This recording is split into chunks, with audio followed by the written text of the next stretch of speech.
funny, when Rick asked me to cover this topic, this idea of the end of life and the beginning of life, whose right is it anyway? I was initially very eager to talk about it because obviously this entails questions of what it means to be human. We're talking about human rights, what does it mean to be human, and all these things. All this is being entailed into this discussion. And so it's something I've talked about and been conversant with quite a bit. In fact, Ravi and I did a number of open forums at the University of Michigan, Michigan State, and Indiana University that centered on the idea of what does it mean to be human. Different themes, but they centered on this. So I felt up to the challenge. Now, I understand the arguments. I understand the arguments for and against abortion. I understand the arguments for and against assisted suicide and people's right to die with dignity and all these euphemistic statements about these things. I understand the arguments. And you can easily go read those. In fact, Tim Barnett is here, as you know, and he's with Stand to Reason. And Stand to Reason has developed quite a few resources, actually, on how to defend the right to life and converse on the pro-choice, pro-life issues quite a bit. Go to str.org for that. And of course, they have lots of stuff on euthanasia and assisted suicide. In fact, one of the best places to go for information on this, on the best arguments and the best ways to do it, is through a ministry started by a man named Scott Klusendorf, who is probably the leading debater in the world on beginning and end of life issues. And he's got a ministry called Life Training Institute, and it is the best out there. He has debated all the top thinkers, the top ethicists, bioethicists, doctors, physicians, you name it. He has debated these folks on these issues, and his argumentation is super solid. So I would highly commend you to that for the nuts and bolts of the arguments on these issues. Now, in an audience like this, the likelihood of me coming across somebody in this room who's staunchly pro-choice or unreservedly pro-choice is probably pretty minimal. So if I gave you the arguments, you'd be using those as a way to actually discuss with people who are who are pro-choice, things you already believe in the first place. I want to get into a little bit of that. But in the human rights context, if you get into too much of the logic, we're going to lose some of the flavor of the idea of the human rights issue. This is why this is so difficult. And when I was thinking about this, how do I discuss what is a fairly, in my mind, not that complex of a topic? People say, oh, the abortion thing is very complex. I actually don't think so. I don't think so at all. It comes down to what many people like Greg Kokel from STR, Scott Klusendorf would say is the one question. What is the unborn? Well, what is it? Is it a human being? During our discussion earlier today, I was in that lovely exchange with Chris, and he basically said that at the moment of conception, essentially, when meiosis begins, it's a human. I'm not the only one who heard that, right? Did everyone hear that? Okay, we'll make sure I wasn't the only one who wasn't hearing things. And I think what he said was that at that point, his preference is, or his view is, you should just leave things alone. In other words, don't kill the baby. Basically, that's what it is. So the consensus scientifically is that at the point of conception, that is a human. It is a human being. And if we're talking about human rights, then ipso facto, rights attach to that human. By the virtue of their creation, rights attach. Rights don't attach to a sperm or to an ova, but rights do attach at the moment that those two things come together, fertilization happens, and you have 46 chromosomes. That's exactly when it happens, scientifically speaking. Morally speaking, maybe it's another issue, or spiritually speaking, we can talk about this, but that's when it happens. And this is not really up for debate. So now the question becomes, if it's a human, does it have rights? And of course the answer is, well, yeah, unless you define human and person as two different things. Now, this is actually something that's happening in our day, where people are saying that being human doesn't mean you're a person. Peter Singer is a great example of this. How many of you have heard of Peter Singer, who know who Peter Singer is? Quite a few of you know this, but for those who don't know who he is a bioethicist, formerly, I believe, he might still be there, but I think he's formerly of Princeton University, a leading thinker on bioethics, especially on the issues of abortion and right to life and all these things. Peter Singer actually argues this with remarkable consistency, by the way, logical consistency, that a newborn baby is no more valuable to a human being than a pig would be to a farmer. Because the newborn baby, like the pig, is not self-aware. not aware of its own value. It can't make value judgments. It doesn't have a moral center. It has all this developmental incapacities, so to speak, by virtue of its it's not cognitively becoming more and more aware, its brain development, etc. Like a pig, an animal is aware of pain, it knows what suffering is, it can react to these things, but it doesn't have a moral center. It's not like morally aware of, oh, why are you letting me suffer, God? That kind of a thing. So a baby and a pig have the same value because the baby and the pig have the same sense of awareness. That is consistent, by the way, if you are, in my view, pro-choice. Because if you think a baby can be aborted at any stage of gestation, from the initial fertilization to the delivery of the baby, at any stage, whether you think it's only the first trimester or the second or late-term abortions, whatever it is, you're actually making the statement that that human being isn't a person. And why should the birth canal be the deciding factor? Logically, there's no reason for that, and in fact, we went into this in our discussion with Chris about why that is, because there's very serious entailments. Because if you can cause someone's life to end because they have Down syndrome or they have trisomy 18 or 21, and they have these infirmities, then why can't I simply say, that's not a person, so if they're gonna have brown eyes and I want a blue-eyed girl, and it's gonna be a brown-eyed girl, why can't I just end the pregnancy, not save myself the 9 months, and try again? That's a morally equivalent thing if it's not a person. You're just removing tissue at that point. Steve Singer would say, and he has said this over and over again, specifically said this, and I quoted it in my book, That's a Question. I quote the article where he says, being born does not confer on you a right to life. Being born doesn't confer on you a right to life. And not every person, this is another thing he says, not every person in the species, not every being in the species Homo sapien is a person. These are the things you're dealing with. So he would say human rights, maybe we should change the term to personal rights only, because only personal beings can have these things, I suppose. This is the issue we're talking about. This issue of right to life at the beginning and right to death at the end is where the philosophical rubber meets the existential road. Things now matter because life and death is literally in the balance. It's not a matter of inconvenience or religious freedoms, although it's important as those are. We're talking about the life and death of actual people or human beings. That's what we're talking about here. And what I want to show for you today, my main objective is to talk about the juxtaposition. And one of us was talking about this as we were walking out yesterday from one of the sessions. The juxtaposition of the rights of people and the duties of people. And you've heard this talked about quite a bit. The rights of people and the duties of people. You see, if a baby is a person, and if someone who's elderly, who is terminally ill, or just frankly old and a burden on their family, is a person, and that person is a person, and the baby is a person, then they have an inherent right to life.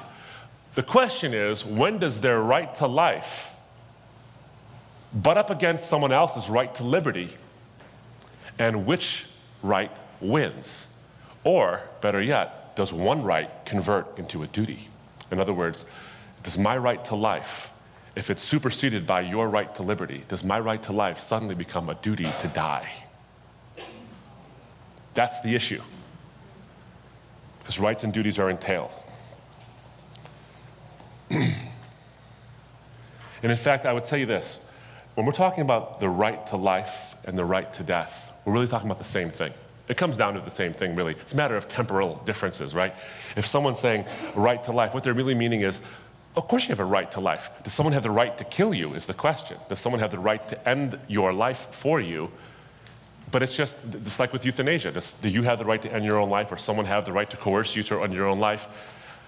This is ending your life at a very, very early age, maybe even preborn.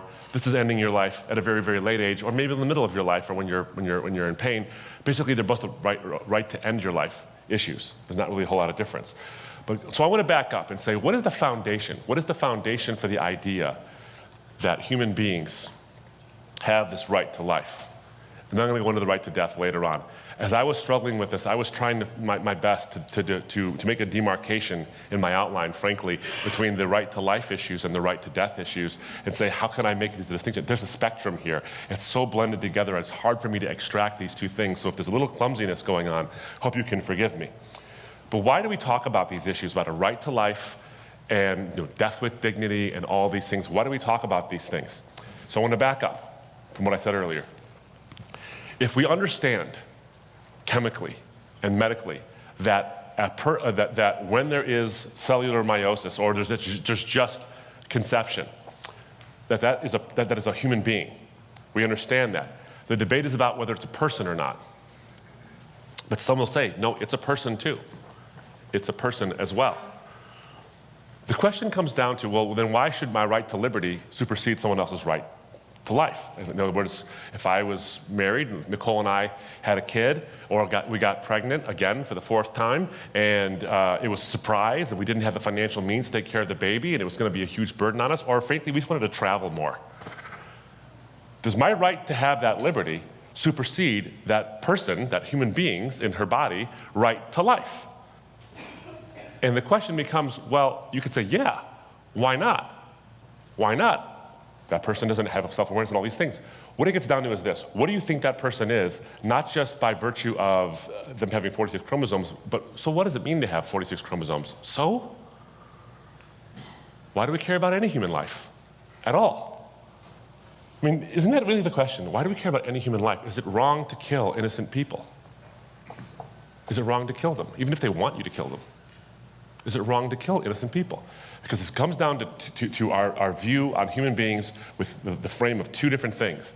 Do we view people as having intrinsic worth or extrinsic worth? Those are very fancy terms that basically just mean this. Is someone valuable in and of their existence, or are they valuable because they serve some end in the future? Here's what I mean by that. Something has intrinsic worth if it is valuable in and of itself. If the thing itself is not a means to an end, but is the end itself. Human beings are classical examples of this, that we have intrinsic worth by virtue of our existence. That's all we need to sort of justify our value. Something has extrinsic worth if it is valuable for a task beyond itself, if it is the means to serve a greater end. So let me give you an example. And things, by the way, have varying levels of extrinsic worth. A hammer. A hammer has a very high extrinsic worth to somebody who's a carpenter.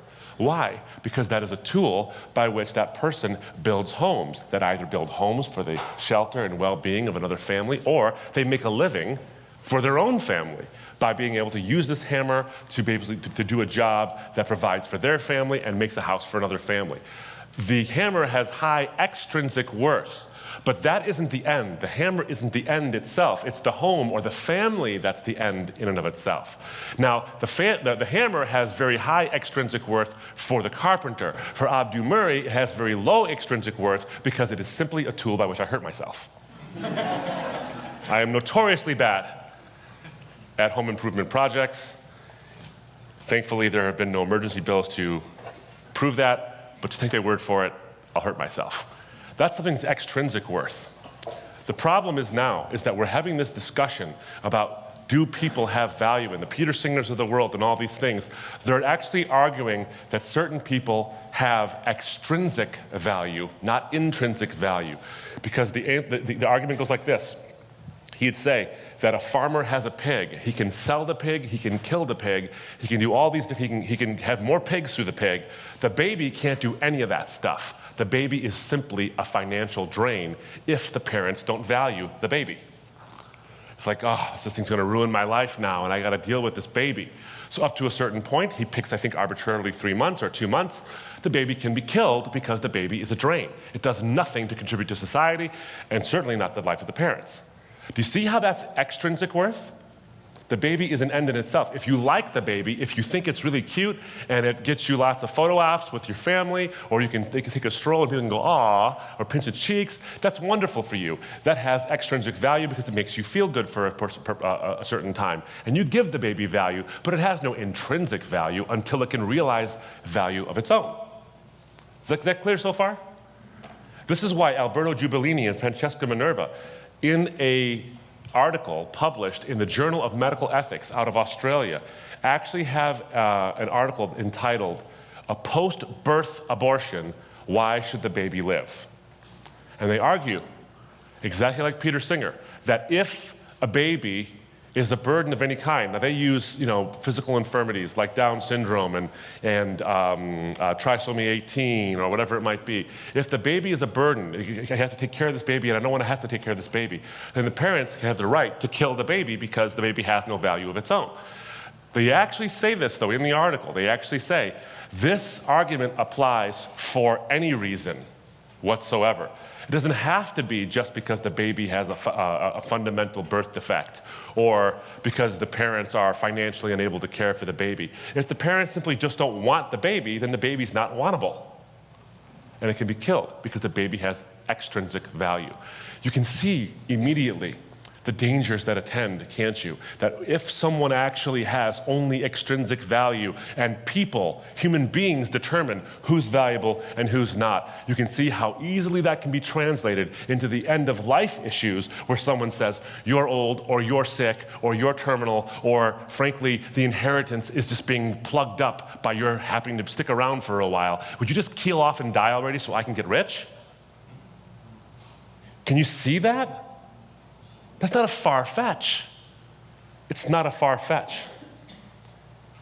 But I also want to, I have to do this as an aside, and I want to thank Naomi Zacharias actually for this, because she gave a talk at one of our Understanding and Answering Atheism symposias recently at the Zacharias Institute, and she was there to talk about the idea of suffering. Now, Naomi is the director of our Wellspring International ministry. Wellspring International is a humanitarian arm of RZIM. We don't just, stand up and give arguments. We actually lend a helping hand to people, burn victims, and people who are rescued from the sex industry, and all these things. And she was making a comment. She said, Peter Singer has this view that human beings, that babies, have extrinsic worth, and that we are under no obligation whatsoever to take care of newborn babies. If they're simply in the way, we can get rid of them. He says, what's interesting is Peter Singer advocates and argues that we have a moral obligation. Everybody in the West who has any means whatsoever has a moral obligation to spend tons of money to help people in famine and disease-stricken countries around the world. We have a moral obligation to help them. Do you see the inconsistency? Is that if a human being who's a parent has a child and the child's existence will put a burden on the parent suddenly has no obligation to care for the child, despite the burden imposed on the parent. But if someone else in a far-off country you'll never meet can't eat that day, you have an obligation to take care of that person. How would he justify that? What he would say is that those are real people. Those are people who are self-aware, and therefore they have value. Again, do you see the slippery slope here? Because if value, and Andy pointed this out yesterday during the dialogue, Sam Harris himself has said, when we use these arbitrary characteristics like intelligence, self-awareness, consciousness, strength, physical vitality, all these things, to justify why human beings are valuable, each one of those things can be criteria to judge why they're not valuable. So if there's a sliding spectrum of value based on cognitive awareness or whatever it might be, then do we have obligations to help severely mentally retarded people in Africa? Or do they have an obligation to just be dead because the resources are scarce? Do you see the arbitrariness that's involved here? It's a very serious issue. A very serious issue. Plus, if awareness is a problem, if awareness is what gives you value, I think about this. These are not far-fetched examples. Someone who's comatose. Tim Barnett and I were talking about this yesterday. Someone who's comatose, someone who's in basically a completely unconscious state, who's not self-aware of their surroundings or whatever. Can we just pull the plug because we feel like it? What if, and this happens all the time, people are on the operating table from some trauma, something that's happened, a car accident or a shooting or something like that, and they're brain dead for those 2 minutes. They're actually brain dead.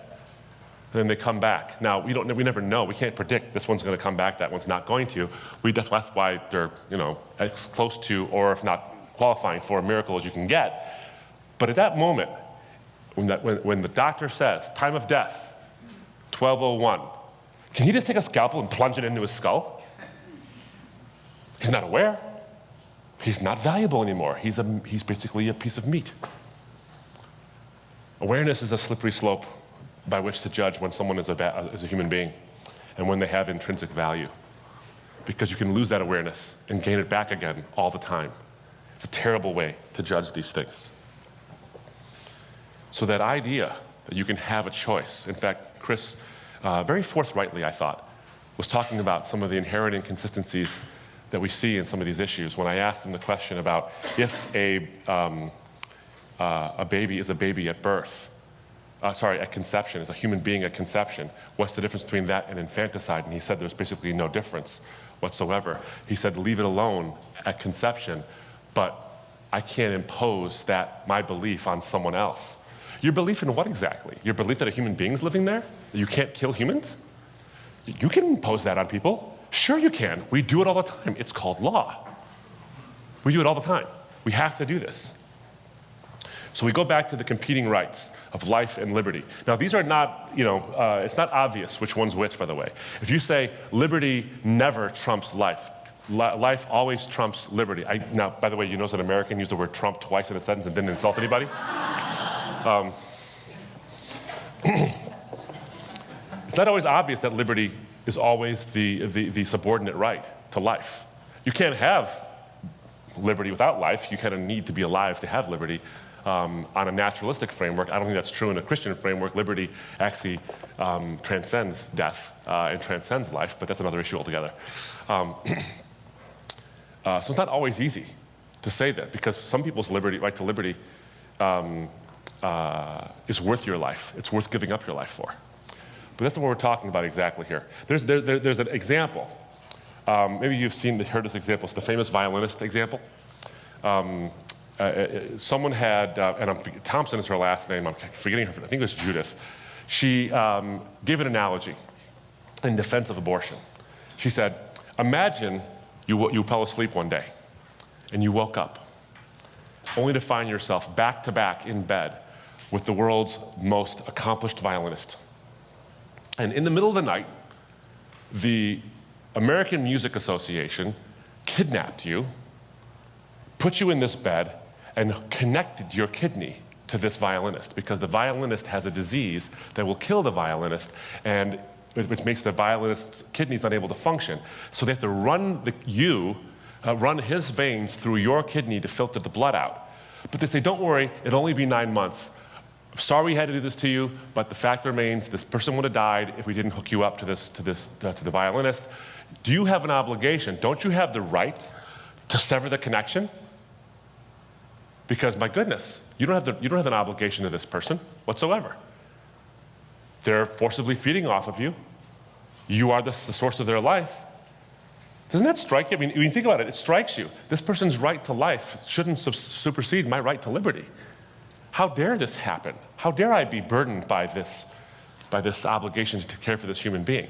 Now, I remember reading this story for the first time in an English literature class, my sophomore year of college, I believe it was. And we were discussing this and debating this in a literature class, which is always interesting because literature classes, my experience is where the real issues actually are debated, not in other places. We didn't talk about this in biology. We talked about this in literature. And I remember thinking, this is a tough one. Really, what would I say? I mean, if that were me, you can see the analogy, right, to pregnancy? You can see it. And it was disturbing to me for quite some time. I remember reading it and thinking, we're going to discuss this in a couple of days. I'm very pro-life. What am I going to do about this? How am I going to respond to this? And then it occurred to me, there are some very serious disjoints between that analogy and the right to liberty and the idea of the right to life. First, let me just give you some logical ways to respond to this. And you have to do this because, frankly, this is one of the most clever arguments I've ever heard in favor of abortion. It's been dispelled for quite some time. And again, STR and Life Training Institute have done a great job of teaching us how to actually respond to this. So I'm going to give you a nutshell version of that, but it's going to set up a point for me, okay? A very serious point. First, the disanalogy between the violinist and pregnancy is this. A baby is not attached to a mother. It's not attached by some tubes or whatever it is that you'd attach somebody to your body. The baby is actually in the mother's body, but the mother is producing the baby. The mother's body is producing that baby and feeding it with those nutrients. And so it's not the same thing at all as the same kind of attachment. The baby isn't some kind of trespasser, some invader. The mom wasn't kidnapped. Now you could say, oh, rape or incest is a different story. That's another issue altogether. But the baby isn't an invader. It's not some foreign body that someone's put inside of you like some kind of an implant or this violence attached to you. The womb is where the baby is supposed to be. It's a different physical analogy. Now, in the analogy with the violinist, the woman, if she decided to cut herself off from the violinist, or if you did that, you would be removing life-giving treatment to the violinist. That's what you would do. You wouldn't be killing the violinist. And they told you, if you cut it off, the violinist will die. You're actually the treatment for the violinist. If you were to abort a baby, you actually kill the baby. It's actively killing the baby. You're not removing treatment. Your body is not treatment for the baby. It is the source of all of its food. You're killing the baby. It's a completely different thing. It's the act of killing through poisoning or dismemberment. I don't know if you've ever seen that video, that grainy ultrasound video of what an abortion looks like. That's why a lot of people don't want, there's all these court cases about whether or not you can show these videos outside abortion clinics to show women, this is what's happening to your baby, by the way. It's not simply disconnecting a valve. It's the dismemberment and poisoning of a person. And it's painful and it's awful. And of course, you've seen some of the recent things with the expose of Planned Parenthood. The real parallel then would not be simply this violinist attached to your back. It'd be you having the violinist burned by acid or chopped up and then disconnected. That's a different thing altogether. And the woman, this is the important part, this is where I'm getting to with this.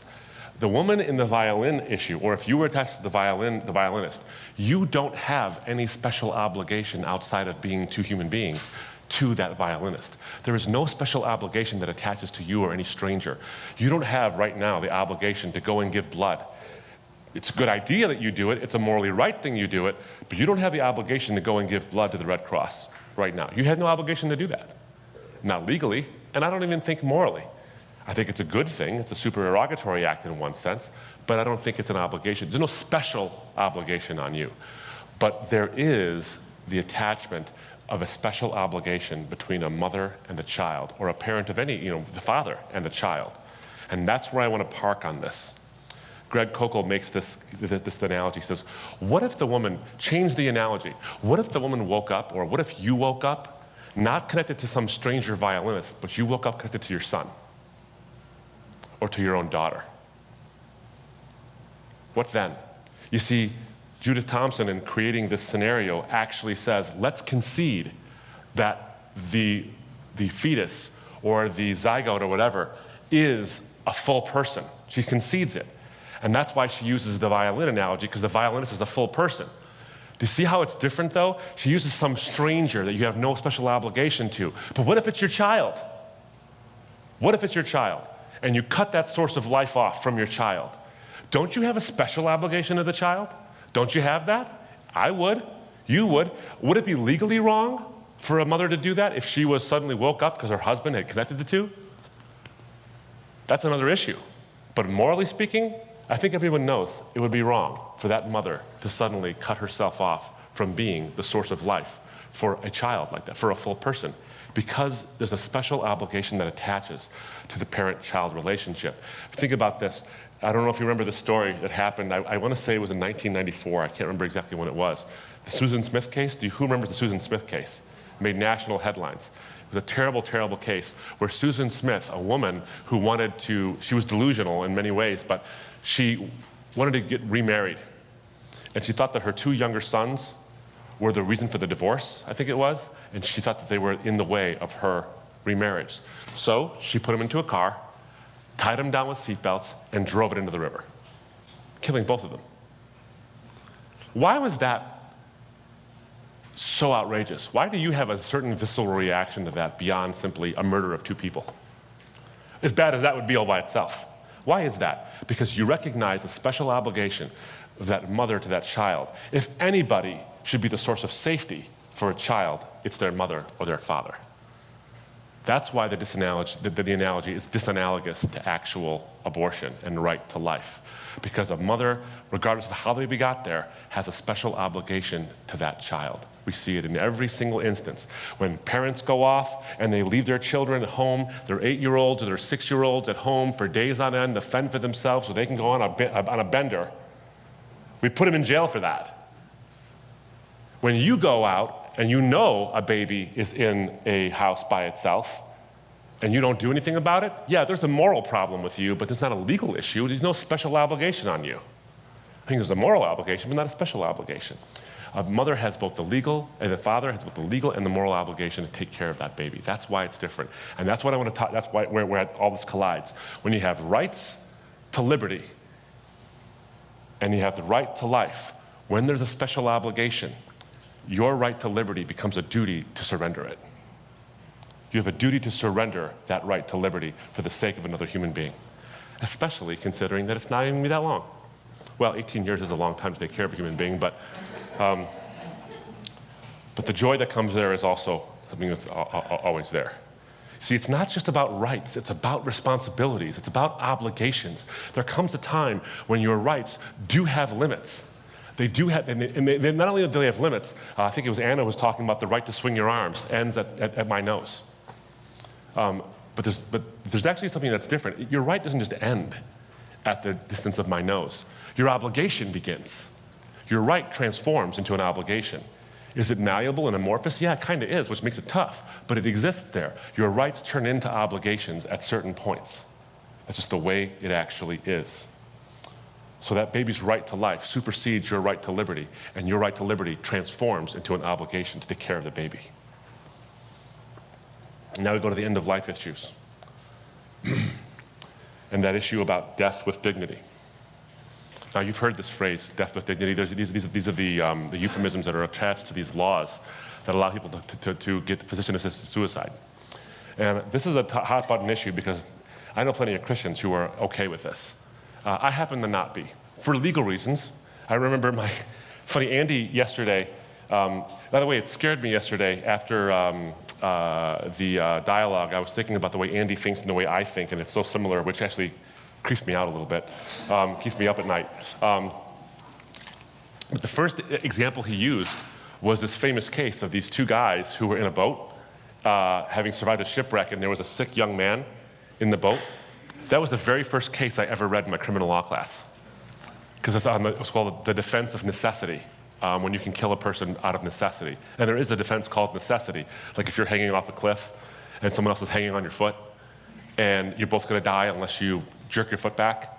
You've essentially killed that person, but it's of necessity because you'll both die, so it's better that one of you live, kind of thing. It's very hard to prove necessity because you can use it for an excuse for anything, so it's very hard to prove it, but there you have it.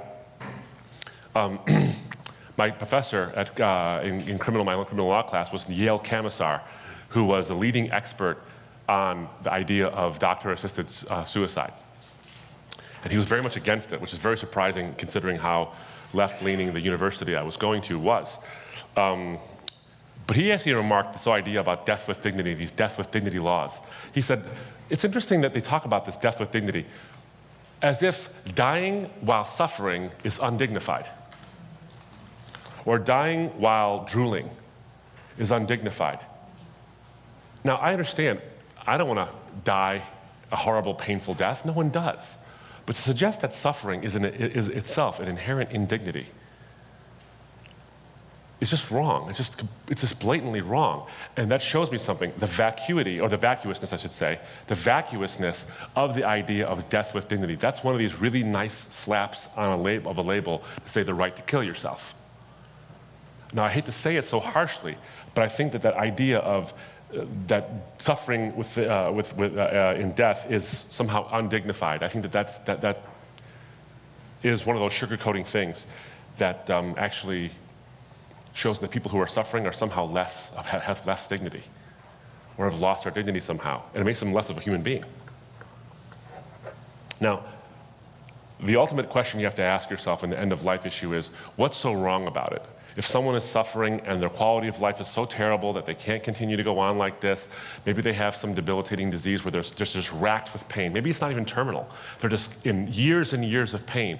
Why not allow them to end their life? Because it's their life after all. That's the issue, isn't it? Is it really their life? I have two responses to this. One is theological, and then one is going to be a little more on the practical side, although they're, of course, connected. The first thing is this. The Bible makes two statements. It says, "Thou shalt not murder," and it says, "No man is an island." Those two statements are pretty important because, one, everyone, no matter if they're a Christian or not a Christian, actually recognizes the value of "thou shalt not murder" and "no man is an island." We know we're all connected, that every action we do is connected to someone else. So my decision to be at this conference, for example, is connected to my children's well-being. They know what I'm doing for a living. They know I preach the gospel and I go and I do these things, but they're also without their dad right now. That affects them. No man is an island. We know this.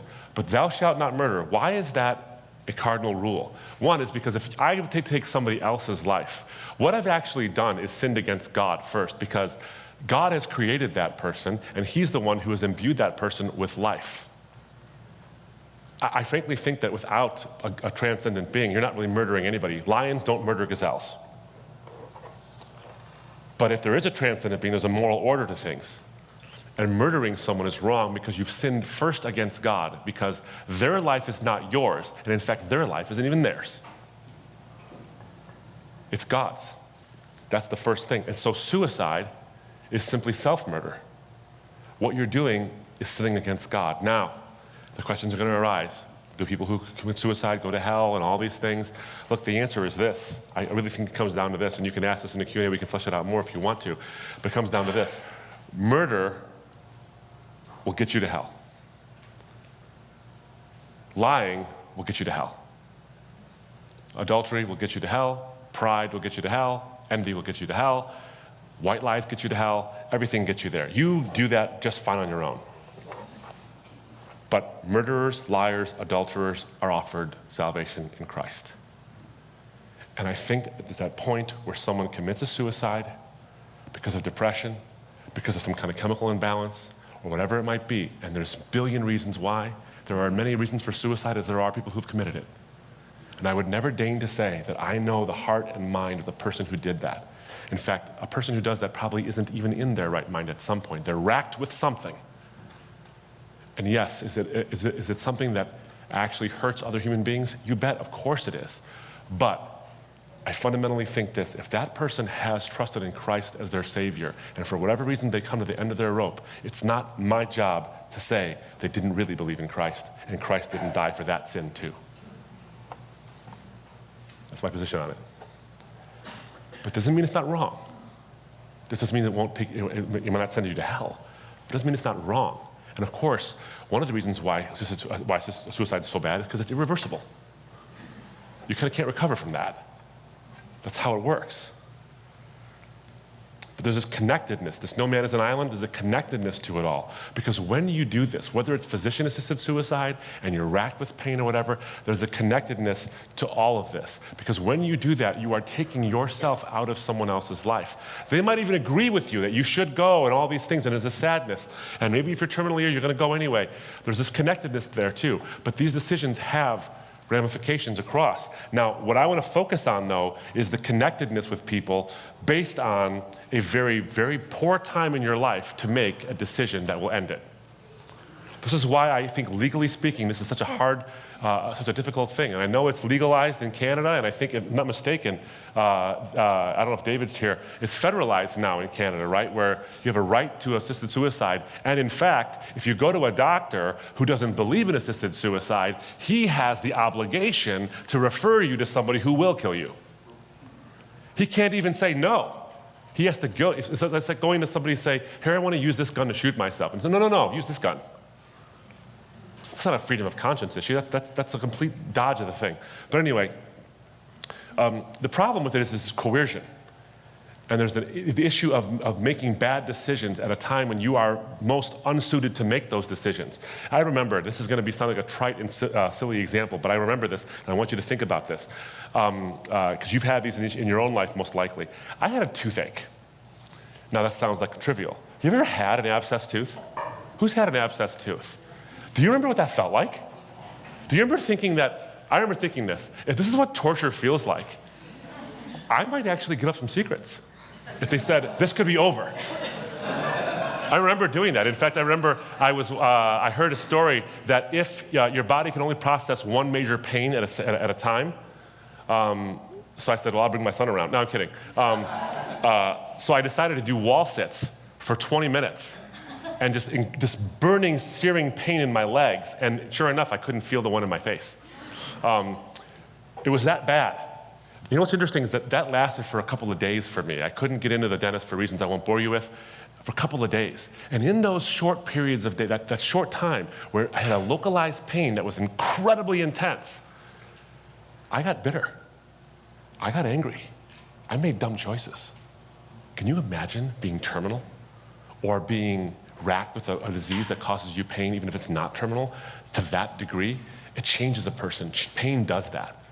It changes who you are in some way. It hurts in some way. That's not because you're just merely physical. It's because your body and your mind are actually connected, and they're meant to be connected. Is that not the worst time to make an irreversible decision? That is the worst time. And that's what I'm going back to with this no man is an island thing, the connection. There was a report of the Dutch governmental committee on euthanasia that showed that decades of legalized euthanasia reported. Now, they legalized euthanasia in the Netherlands. They reported that 19.4% of all the deaths as of 1990, 1 in 5 deaths in the Netherlands were from euthanasia. 1/5 of the people, if you counted 1, 2, 3, 4, that person killed themselves. 5, 6, 7, 8, 9, that person killed themselves. Can you imagine? 11.3% of all deaths were from involuntary euthanasia, where someone didn't want it. Either they were comatose or they were very, very stricken, they couldn't speak, and someone decided for them.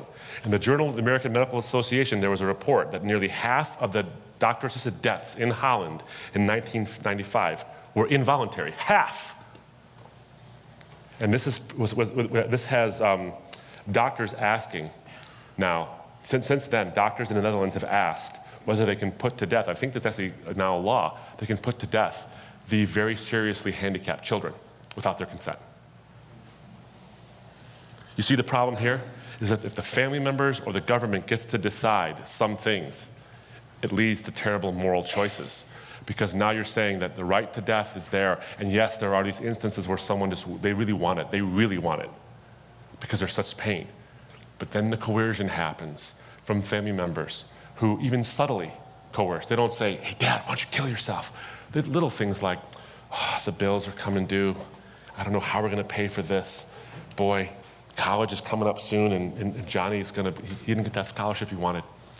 Oh, how much was the health care again? Oh, yeah, the treatment, that was going to be this much, wasn't it? Do you see how that happens?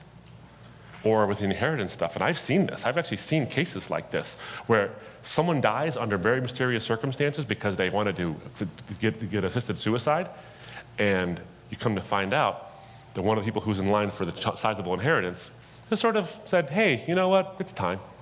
It's time. It's time to go. And they were incapacitated, or they didn't have their clear faculties. I'm actually forgetting the name of the legal term right now, where someone doesn't have the ability to make decisions for themselves, and they were unduly coerced. It happens all the time. All the time. Let me give you another example, though. Randy Stroop of Oregon had prostate cancer, and it was spreading to the point where he was fighting for his life. This is a real case. He was uninsured and couldn't pay for expensive chemotherapy. He applied to the state-run health system for financial assistance for treatment. The administrators of the Oregon health plan told him they would not pay for the expensive chemotherapy, but they would pay for the very cheap physician-assisted suicide.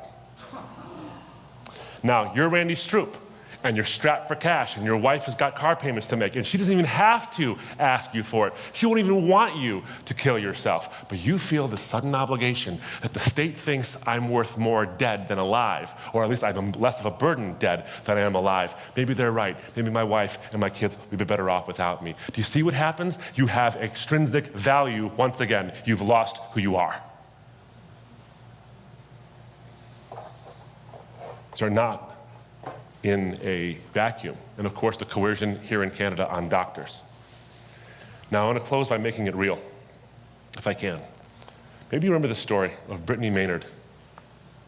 Brittany Maynard had a stage 4 glioblastoma in her brain. She was experiencing terrible headaches, and then she had a scan. They found out she had what they thought was a stage 2 glioblastoma. They did the surgery. They found out it was stage 4. So she was living in California, which didn't have physician-assisted death legislation, so she moved to Oregon where they did have it, so she could take advantage of that. Now, Brittany is the poster child if you are in favor of doctor-assisted death, because she was bright, pretty, strong, and educated. I think she was a teacher. She was young, and she didn't want to die losing her faculties, because this glioblastoma would cause her to lose speech. It would cause her to lose control of certain bodily functions that would be, undignified and all these things. And so you might remember this. She actually said, I'm going to kill myself by this date. There's a video on YouTube. You can watch it where she says, I've decided to die with dignity, and I'm going to end my life by, I think, November 1st, I think it was. To bring awareness to this issue so that more states will impose or actually ratify assisted suicide laws. And it garnered lots of support and lots of outrage. People were yelling at her and calling her names and all these things. But she was a strong woman. And she just came to this decision as a young person.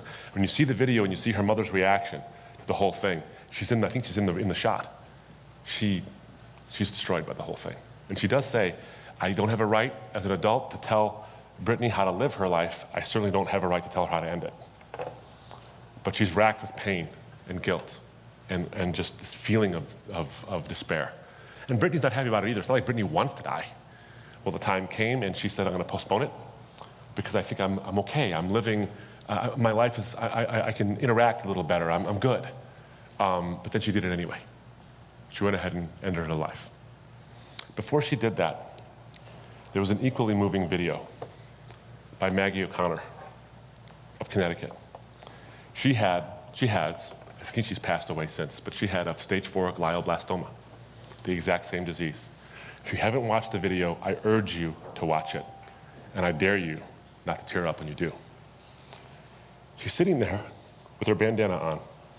She says, hi, Brittany. I'll summarize it. Hi, Brittany. I've heard about what's happening in your life.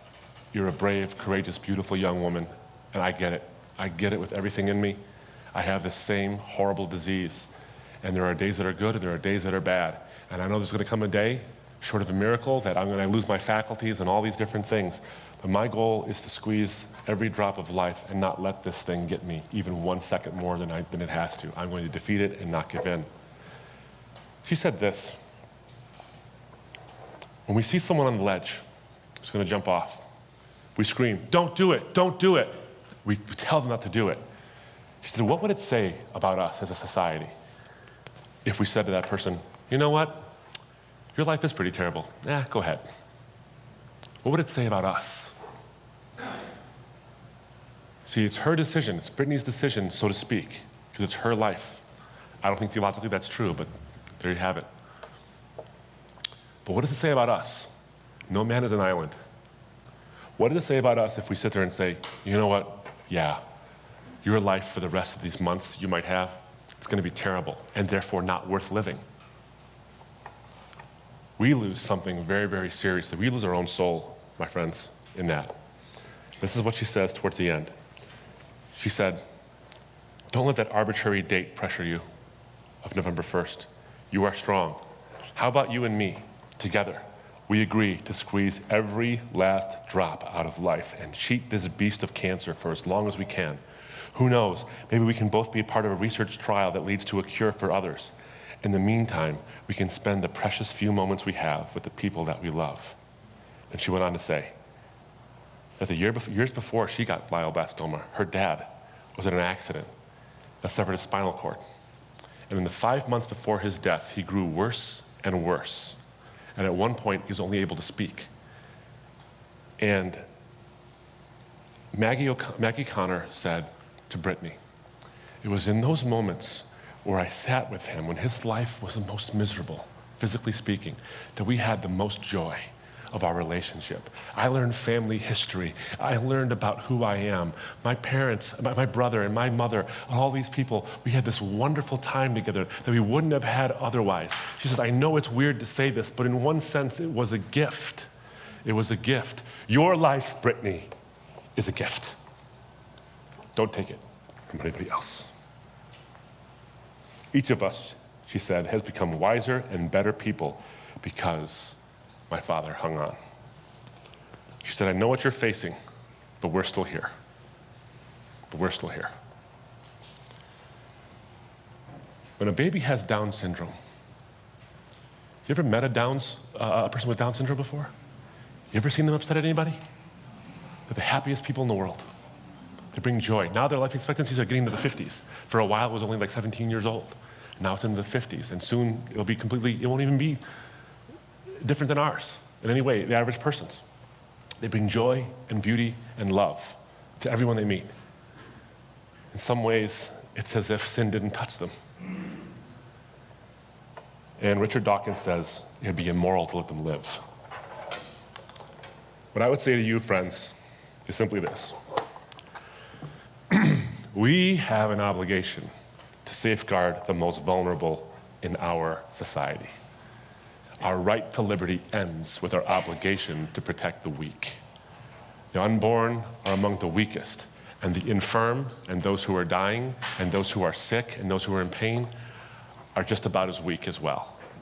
We have a duty to protect them because they are human persons, and they have dignity, and they have an intrinsic value that is not determined by my sense of who they are or what they contribute to society. It's determined by the one who made them. In his image, he created them, and he knit them together in his mother's womb. God bless you guys.